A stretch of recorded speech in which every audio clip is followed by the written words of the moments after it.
arrest! Suspect Mitchell Nelson accused of stealing a purse. Stop now, you're getting tased! Motherfucker, you better stop now! Then taking police on a wild chase. Box that car in. Hijacking a car. Break the window, Mike! Before ramming a police cruiser. And fighting with officers. Stop fighting! Stop fighting! He was arrested but got out of jail shortly after, something Auburn police say happens too often. We got in a pursuit with him, which is very dangerous. We arrest him, put him in jail, and sometimes a week later we're in another pursuit with him in a stolen car. That has happened many times. Court documents show King County prosecutors did not file on several charges, including assault of a law enforcement officer.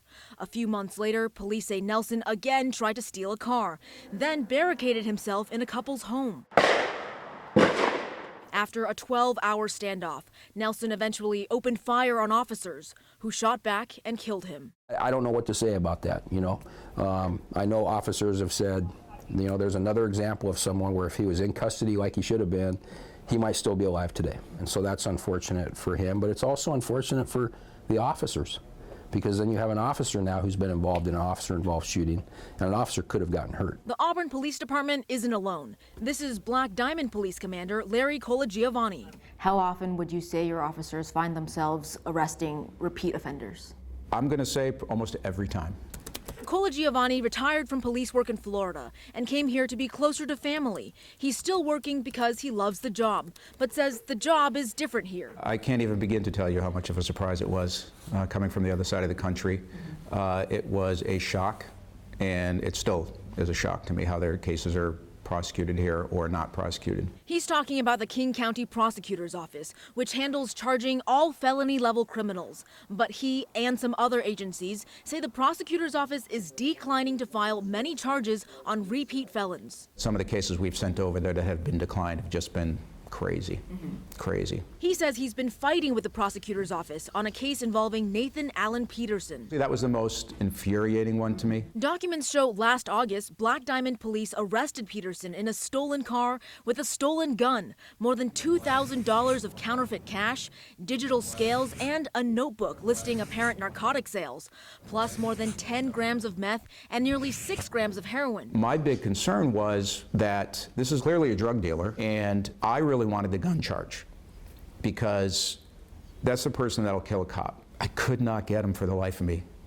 to file that charge. Out of 5 recommended charges, the King County Prosecutor's Office filed Peterson with just one, possession of a stolen vehicle. I've never seen anything like this. 30 years I've been a cop next month. I've never seen anything like this, trying to get cases filed. Thank you. Meanwhile, Peterson was released from jail on personal recognizance. In November, he was arrested for trafficking stolen property and possessing drugs, but then let again out of jail, this time to visit his sick grandmother, and never returned. He was recently arrested a 3rd time in 7 months for possession of a stolen vehicle in Auburn. It's this constant cycle of just put him back in. You're going to promise to show up in court. I promise, Judge. They release him, does it again. And they're literally victimizing people. And it's just their little old Black Diamond, right? I can't imagine the bigger cities. Yeah, just super frustrating. All these cases so far are examples of downgraded charges. Other cases are declined altogether, and the crimes never show up on the suspect's criminal histories as felonies. I filed public disclosure requests with 4 South King County police departments and got data from Auburn PD that shows over 6 months, King County formally declined to take 26 felony cases. For a felony on someone who's maybe got 15, 20 convictions on felonies already, they commit another felony, we put hours into that case, send it to the prosecutor's office, and we get a decline and have to file it in our city prosecutor's office as a misdemeanor. And there is nothing more frustrating than that for our officers and I think for the community once they hear those stories. The numbers are bigger than I thought. Kent's chief prosecutor tells me since 2016, officers have sent nearly 300 felony-level crimes straight to her, believing for one reason or another, King County will decline the case. And I saw a large uptick in cases that should have been filed as felonies, particularly such as ID thefts or multiple thefts. But the most severe charge a city can file is a gross misdemeanor. So a potential of 364 days in jail and or a $5,000 fine. Is what's happening making the community less safe? The reality is, certainly it is. Kent says it's struggling to handle the volume of criminals. I don't see us being able to keep up with not only what is technically our workload, but taking on somebody else's workload as well. Police departments say the problem of felons getting released only to reoffend on new victims is getting worse. Does it feel like the prosecutor's office is taking away the authority of law enforcement? Authority, no. Morale, yes. Yeah, absolutely. What do you think needs to change? I think the prosecutor's office needs to do their job. I took these concerns to the King County prosecuting attorney, Dan Satterberg. These jurisdictions say what's happening with felony declines is making our communities less safe. What do you have to say to that? There's not been any sort of directive in this office to decline more cases. We have always filed about the same number of cases over the last 10 years or so.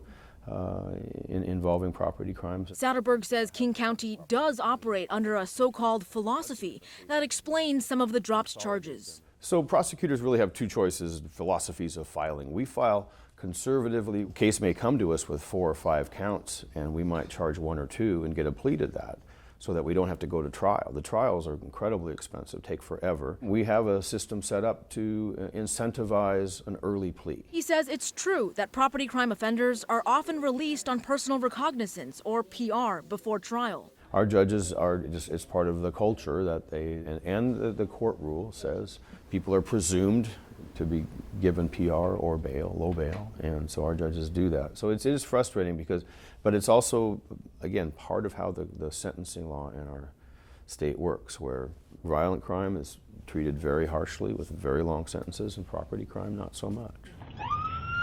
So I specifically asked Satterberg about this case with Nelson and why the violent crime charge, the alleged assault on an officer, got dropped and the charges fell to only property crimes. But they might be added later if the person doesn't plead guilty. That's consistent with what we're going to file. The most serious case that we can prove up front, if you don't plead to it, we're going to file everything else. These departments all say they're talking with King County about options, but meanwhile, just keep trying their best. We're citizens also, and we live in the communities, and we hate to see this crime, and it does wear on us, you know, and it does frustrate us, but it doesn't deter us from doing our job correctly. Dee Dee Sun, Cairo 7 News.